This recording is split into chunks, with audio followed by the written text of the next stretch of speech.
Hello मेरे प्रिय विद्यार्थी जी, स्वागत है आप लोगों का हमारे एजुकेशन एक्सपर्ट चैनल पर। कैसे हो आप लोग? बढ़िया। आई होप कि आप लोग बहुत ही अच्छे होंगे और बोर्ड की तैयारी में लगे होंगे। तो चलिए, आज हम लोग बायोलॉजी के जीव विज्ञान के प्रथम चैप्टर जैव प्रक्रम को सभी एमसीक्यू को करते हैं। तो चलिए क्लास को शुरू करते हैं। तो बच्चों, क्लास को शुरू करने से पहले हम 2 लाइन बोलना चाहते हैं कि यदि कोई व्यक्ति आपके पास सहायता के लिए आया है तो समझिए कि वह पहले ईश्वर के पास गया होगा, लेकिन ईश्वर ने उसे आपका पता दिया। तो कोई भी व्यक्ति अगर जीवन में बच्चों आपके पास आया है कुछ समस्या लेकर, उसको सुनिए, समझिए, क्योंकि आपके पास उसको भगवान ने भेजा है। तो चलिए आगे बढ़ते हैं, क्लास को शुरू करते हैं। लाइफ प्रोसेस जैव प्रक्रम चैप्टर का नाम है। तो पहला प्रश्न दिया हुआ है, पादप में जाइलम उत्तरदायी होता है।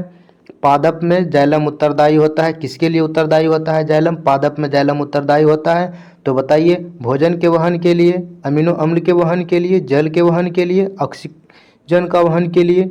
तो बताइए इसका आंसर क्या होगा? पादप में जाइलम का उत्तरदायी होता है, किस लिए? तो इसका आंसर हो जाएगा सी नंबर, जल के वहन के लिए। क्या हो जाएगा? सी इज द राइट आंसर, जल का वहन के लिए पादप में जाइलम उत्तरदायी होता है।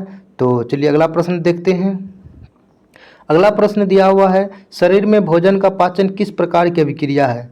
इसमें पूछा है शरीर में भोजन का पाचन किस प्रकार का अभिक्रिया। शरीर में भोजन का पाचन किस प्रकार का अभिक्रिया? अवकरण है, ऑक्सीकरण है, विस्थापन है, संयोजन है। बताइए शरीर में भोजन का पाचन किस प्रकार का अभिक्रिया है?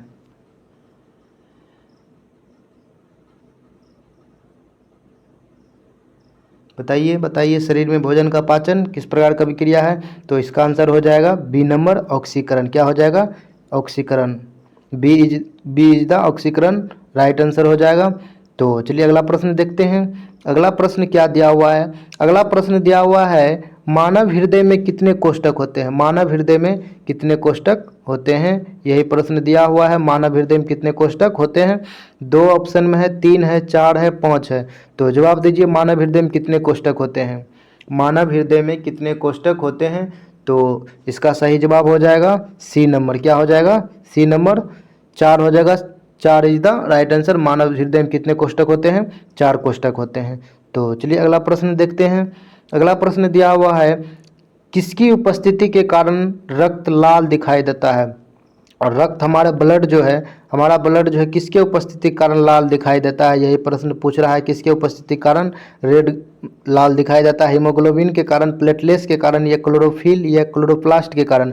हमारा ब्लड किसके उपस्थिति के कारण लाल दिखाई देता है? तो इसका आंसर हो जाएगा A is the right answer, haemoglobin हो जाएगा। क्या हो जाएगा? हीमोग्लोबिन। हमारे ब्लड जो है हीमोग्लोबिन के कारण क्या होता है? लाल दिखाई पड़ता है। चलिए अगला प्रश्न देखते हैं। अगला प्रश्न दिया हुआ है, कोशिका का झिल्ली किस प्रकार की झिल्ली है? कोशिका का झिल्ली पूछ रहा है, किस प्रकार का झिल्ली है? कोशिका झिल्ली जो है किस प्रकार का झिल्ली है? ऑप्शन में है पारगम्य, अपारगम्य, अर्धपारगम्य, कोई नहीं। जवाब दीजिए, कोशिका का झिल्ली किस प्रकार का झिल्ली है? पारगम्य है, अपारगम्य है, अर्धपारगम्य है, या कोई नहीं? तो इसका आंसर हो जाएगा अर्धपारगम्य, ऑप्शन सी हो जाएगा, अर्धपारगम्य। तो चलिए अगला प्रश्न देखते हैं। अगला प्रश्न क्या दिया हुआ है? अगला प्रश्न दिया हुआ है, स्वपोषी पोषण के लिए आवश्यक है। स्वपोषी पोषण के लिए क्या आवश्यक है? क्लोरोफिल, सूर्य का प्रकाश, कार्बन डाइऑक्साइड, या उपरोक्त सभी? स्वपोषण के लिए क्या क्या आवश्यक है, यही पूछ रहा है। जो हमारे पेड़ पौधे हैं उसके लिए क्या क्या आवश्यक है? हमारे पेड़ पौधे जो भोजन बनाते हैं, ये प्रश्न समझिएगा। प्रश्न का कहने का अर्थ है स्वपोषी पोषण के लिए आवश्यक जो पूछ रहा है, इसमें पूछे जैसे हमारे पेड़ पौधे स्वपोषी है, तो स्वपोषी के लिए पूछ रहा है कि क्या क्या आवश्यक है। ऑप्शन जो दिया हुआ है, क्लोरोफिल, सूर्य का प्रकाश, कार्बन डाइऑक्साइड, उपरोक्त सभी। तो यही पूछ रहा है कि स्वपोषी के लिए क्या क्या आवश्यक है? Chlorophyll, sunlight, carbon dioxide. तो इसका हो जाएगा ऑल ऑफ दीज। क्या हो जाएगा? All of these. इसका हो जाएगा D number, all of these. स्वपोषण के लिए ये सभी चीज़ें आवश्यक है। क्लोरोफिल भी है, सूर्य के प्रकाश, कार्बन डाइऑक्साइड, उपरोक्त सभी। तो इसका हो जाएगा उपरोक्त सभी आंसर। अगला प्रश्न दिया हुआ है, एथिल अल्कोहल किस प्रकार का अभिक्रिया है? एथिल अल्कोहल किस प्रकार का अभिक्रिया है? जवाब दीजिए एथिल एल्कोहल किस प्रकार का अभिक्रिया है? एथिल एल्कोहल किस प्रकार का अभिक्रिया है? जवाब दीजिए वायवीय शोषण और वायवीय शोषण, यह दोनों या कोई नहीं। जवाब दीजिए एथिल एल्कोहल किस प्रकार की अभिक्रिया है? एथिल एल्कोहल किस प्रकार की अभिक्रिया है? जवाब दीजिए किस प्रकार का अभिक्रिया है? तो इसका जवाब हो जाएगा बी नंबर। क्या हो जाएगा? बी नंबर अवायवीय शोषण। क्या हो जाएगा? बी नंबर अवायवीय शोषण। क्या हो जाएगा? अवायवीय शोषण। एथिल अल्कोहल किस प्रकार का शोषण है? तो अवायवीय शोषण है। चलिए अगला प्रश्न देखते हैं।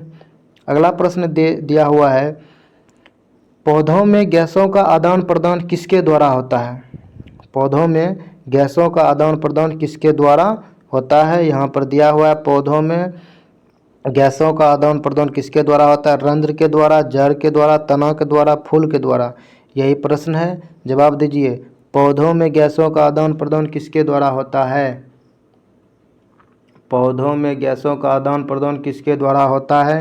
रंध्र, जड़, तना, फूल। तो इसका आंसर हो जाएगा ए नंबर रंध्र। क्या हो जाएगा? ए नंबर रंध्र हो जाएगा। पौधों में गैसों का आदान प्रदान किसके द्वारा होता है? रंध्र के द्वारा होता है। तो अगला प्रश्न दिया हुआ है, पाचन क्रिया में प्रोटीन किस में बदलता है? पाचन क्रिया के बाद, यहाँ प्रश्न थोड़ा लिखने में प्रॉब्लम गलती हुआ है। यहाँ पर पाचन क्रिया के बाद प्रोटीन किस में बदलता है, यही प्रश्न है। पाचन क्रिया के बाद प्रोटीन किस में बदलता है? वसा अम्ल में, अमीनो अम्ल में, ग्लूकोज में। जवाब दीजिए पाचन क्रिया में प्रोटीन किस में बदलता है? वसा में, अमीनो अम्ल में, ग्लूकोज में। तो इसका जवाब हो जाएगा अमीनो अम्ल। क्या हो जाएगा? अमीनो अम्ल। सी इज द राइट आंसर। तो बच्चों कैसा लग रहा है क्लास? मज़ा आ रहा है? जितना भी हम एमसीक्यू करा रहे हैं आप लोग एक एक प्रश्न को ध्यान से पढ़िएगा और एक बार वीडियो को फिर से आप लोग देख लीजिएगा। बहुत ही इम्पोर्टेंट फर्स्ट चैप्टर का जितना भी एमसीक्यू था हम लेकर आए हैं और अगले दिन सेकेंड चैप्टर का हम लोग एमसीक्यू करेंगे।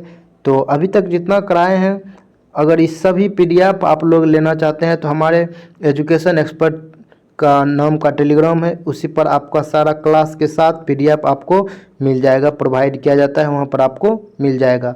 तो चलिए अगला प्रश्न देखते हैं किस प्रकार दिया हुआ है। अगला प्रश्न दिया हुआ है, प्रकाश संश्लेषण होता है। प्रकाश संश्लेषण होता है, यहाँ पर दिया हुआ प्रकाश संश्लेषण होता है। कब होता है प्रकाश संश्लेषण? रात में, दिन में, रात दिन में, सुबह शाम में, यही प्रश्न दिया हुआ है। इसका जवाब दीजिए, नहीं तो प्रकाश संश्लेषण पूछ रहा कब होता है। आप लोग इसका जवाब जानते हैं, जवाब दीजिए कमेंट सेक्शन में। प्रकाश संश्लेषण कब होता है? फोटोसिंथेसिस कब होता है? रात में होता है, दिन में होता है, दिन रात दोनों में होता है, या सुबह शाम? तो इसका आंसर हो जाएगा बी नंबर। क्या हो जाएगा? बी नंबर हो जाएगा इसका आंसर, दिन में होता है। चलिए अगला प्रश्न देखते हैं किस प्रकार से है। अगला प्रश्न दिया हुआ है, क्लोरोफिल वर्णक का रंग। क्लोरोफिल वर्णक, यहाँ पर वर्णक होगा, क्लोरोफिल वर्णक, क्लोरोफिल यहाँ पर वर्णक हो जाएगा। क्लोरोफिल वर्णक क्या हो जाएगा? वर्णक। ऐसे करके लगा दीजिए। क्लोरोफिल वर्णक का रंग कैसा होता है? हरा होता है, नीला होता है, लाल होता है, सफ़ेद होता है। क्लोरोफिल वर्णक का रंग कैसा होता है? जवाब दीजिए क्लोरोफिल वर्णक का रंग कैसा होता है? तो इसका आंसर हो जाएगा ए नंबर, हरा होता है। क्लोरोफिल का रंग कैसा होता है? हरा होता है। अगला प्रश्न देखते हैं किस प्रकार से है। अगला प्रश्न दिया हुआ है, रक्त में आयरन की कमी से होने वाला एक रोग। आयरन की कमी से रक्त में, हमारे ब्लड में आयरन, हमारे रक्त में आयरन की कमी से, हमारे ब्लड में आयरन की कमी से कौन कौन सा रोग होता है? होने वाला एक रोग इसमें ऑप्शन में है, टीबी है, मधुमेह, एनीमिया या उच्च रक्तचाप। हमारे ब्लड में आयरन की कमी से कौन सा रोग होता है? प्रश्न यही कर रहा है कि हमारे ब्लड अर्थात रक्त में आयरन की कमी से होने वाला एक रोग कौन है? टीबी होता है, मधुमेह होता है, एनीमिया होता है, या उच्च रक्तचाप होता है? जवाब दीजिए क्या होता है? हमारे ब्लड में आयरन की कमी से होने वाला रोग क्या हो जाएगा? इसका सी नंबर हो जाएगा इसका answer. C is the right answer, anaemia. क्या हो जाएगा? एनीमिया। एनीमिया इसका आंसर हो जाएगा, एनीमिया इसका राइट इज द आंसर हो जाएगा, सी नंबर एनीमिया। अगला प्रश्न देखते हैं। अगला प्रश्न दिया हुआ है, मानव में पाचन की प्रक्रिया कहाँ से शुरू होता है? हम लोग जो भोजन करते हैं तो फिर उसके बाद पाचन कहाँ से शुरू हो जाता है? अमाशय से, छोटी आंत, मुंह या ग्रासनली से। तो हमारा पाचन जो है मुख से ही शुरू हो जाता है। कहाँ से? मुख से ही। मुख से ही क्या हो जाता है? हमारा पाचन शुरू हो जाता है। तो इसका आंसर हो जाएगा सी। सी इज द राइट आंसर। मानव में पाचन की प्रक्रिया कहाँ शुरू हो जाती है? मुख से ही शुरू हो जाती है। अगला प्रश्न दिया हुआ है, पौधे में जाइलम का मुख्य कार्य क्या है? पौधे में जो है जाइलम का मुख्य कार्य क्या है? वहाँ पर था फ्लोएम का, यहाँ पर है जाइलम का।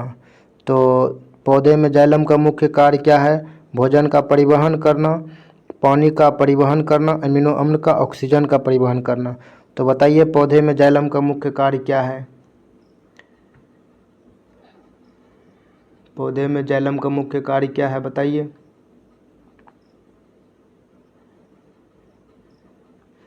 पौधे में जाइलम का कार्य हो जाएगा जल का परिवहन करना, अर्थात पानी का परिवहन करना। इसमें ऑप्शन नंबर बी में दिया हुआ है। आप लोग देखिए, पानी का परिवहन करना इसमें ऑप्शन बी में दिया हुआ है। देखिए, पौधे में जाइलम का परिवहन मुख्य कार्य क्या हो जाएगा? पानी का परिवहन करना। B is the right answer. तो अगला प्रश्न देखते हैं। अगला प्रश्न क्या दिया है? पौधे में भोजन बनाने की प्रक्रिया को क्या कहते हैं? पौधे में भोजन बनाने की प्रक्रिया को क्या कहते हैं? यही प्रश्न दिया हुआ है। श्वसन कहते हैं, प्रकाश संश्लेषण कहते हैं, या परासरण कहते हैं, या पाचन कहते हैं? तो पौधे में भोजन बनाने की प्रक्रिया क्या कहते हैं? जवाब दीजिए, जवाब दीजिए। पौधे में भोजन बनाने की प्रक्रिया को कहते हैं श्वसन, प्रकाश संश्लेषण, परासरण या पाचन? तो इसका आंसर हो जाएगा प्रकाश संश्लेषण। क्या हो जाएगा? प्रकाश संश्लेषण। B is the right answer. पौधे में भोजन बनाने की प्रक्रिया क्या कहते हैं? प्रकाश संश्लेषण कहते हैं, फोटोसिंथेसिस कहते हैं। चलिए अगला प्रश्न देखते हैं। तो बच्चों आज यहीं तक, फिर सेकेंड चैप्टर का लेकर आएंगे एमसीक्यू। आप लोग क्लास में ज़रूर जुड़िएगा। क्लास अच्छा लगा तो लाइक करिए। तो क्लास कैसा लग रहा है आपको? मज़ा आ रहा है? अगर आपको ये सभी जितना भी पीडीएफ पढ़ाए हैं, इसको अगर आप लोगों को पीडीएफ लेना है तो हमारे टेलीग्राम है, यही लिंक है इसका, और इंस्टा लिंक भी है, आपको मिल जाएगा। हमारे यूट्यूब चैनल रवीश देव का नाम से चलता है। आपको जितना भी बोर्ड का प्रिपरेशन में क्वेश्चन आपको आएगा वो सभी क्वेश्चन हम आपको कराएंगे। तो इसका सभी का पीडीएफ आपको हमारे टेलीग्राम लिंक दिया हुआ है, इस पर आप लोगों को मिल जाएगा। तो कैसा लग रहा है क्लास? अच्छा, आप लोग कमेंट में बताइएगा क्लास आप कौन कौन सा चैप्टर और लेकर आएँ। तो ठीक है बच्चों, धन्यवाद।